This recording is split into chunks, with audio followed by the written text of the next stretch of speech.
Are we alone? I would like to start with a quote by Arthur C. Clarke. There are two possibilities that exist. Either we are alone in this universe, or we are not.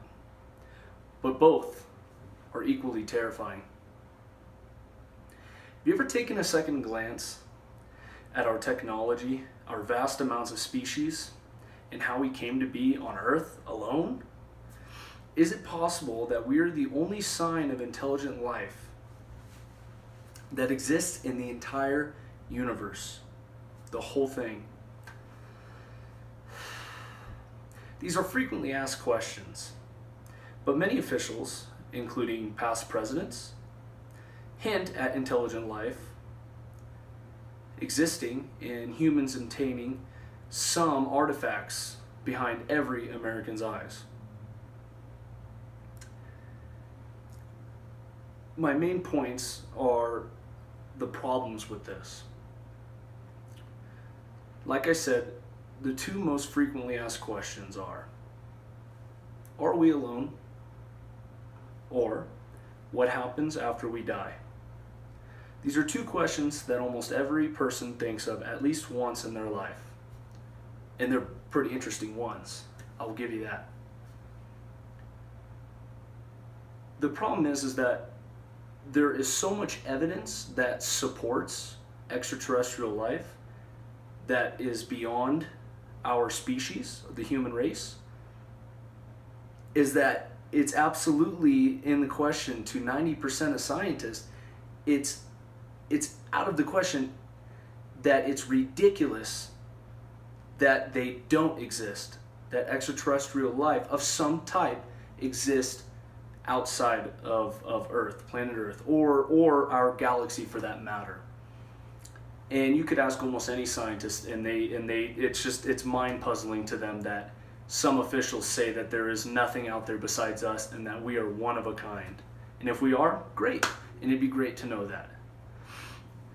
The problems with that as well, with releasing that type of information, is that what are religious people and religious officials going to do if artificial intelligence does exist and that they exist way beyond us and they have technology more advanced than ours? What does that mean for them and their communities? It basically, in a way, debunks everything that has been thought and told and said through the history of Jesus Christ, the Bible, Noah's Ark, everything along those guidelines.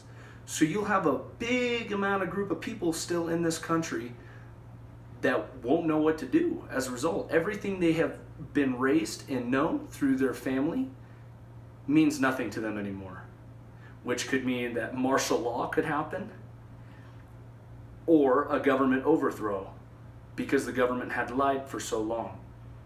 So let's talk about a man. His name's Bob Lazar. Bob Lazar, back in the 1980s, reported that he had worked at a place called S4, in other words, Site 4, in Area 51, in the corner of the test site near Groom Lake. And Bob Lazar said he went to the Alamo and he worked for a nuclear engineer company involving propulsion motors, which would be UFOs, unidentified flying objects is what that stands for, in that they propulse rather than using fuel like our current astronauts in the past that have flown to the moon and have orbited in our orbit zone and all those. Well, Bob Lazar basically said that he had been working for a good amount of time, and he feared for his life that he would be taken out because of the things that he has seen and heard and worked on. And he had worked on things that had never been invented. And he had stated things back in the 1980s that had never been invented, never thought of. And people thought he was crazy. He's absolute loon.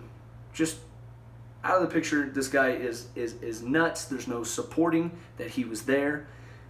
But then let's fast forward about 20 years. And he's getting popular now. From the 1980s when he came out on multiple interviews, he was debunked.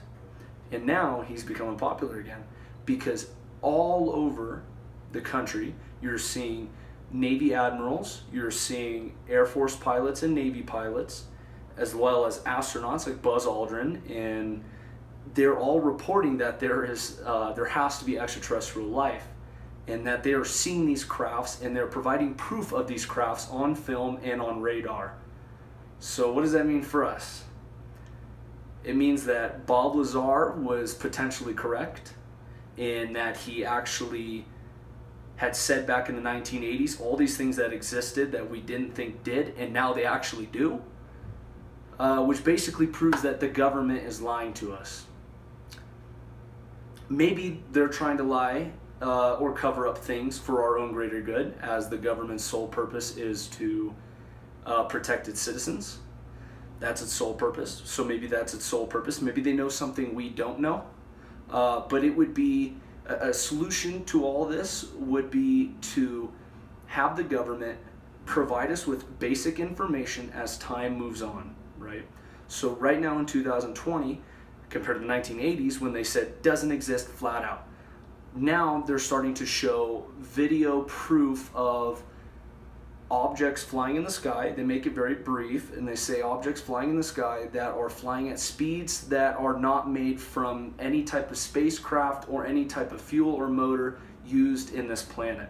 So basically, they're going along the lines is that something else does exist, and we're waiting to see what that could mean. And the best solution to involving Americans in this, like they rightfully should, is to provide them with the right information as time moves on. Because we don't want absolute chaos. We don't want other countries, including China or Russia, to access these high technology equipment, including spacecraft. We don't want them to have that, and for us not to have that. We would lose total Western power over the rest of the world, and that could be potentially extremely dangerous. Thank you.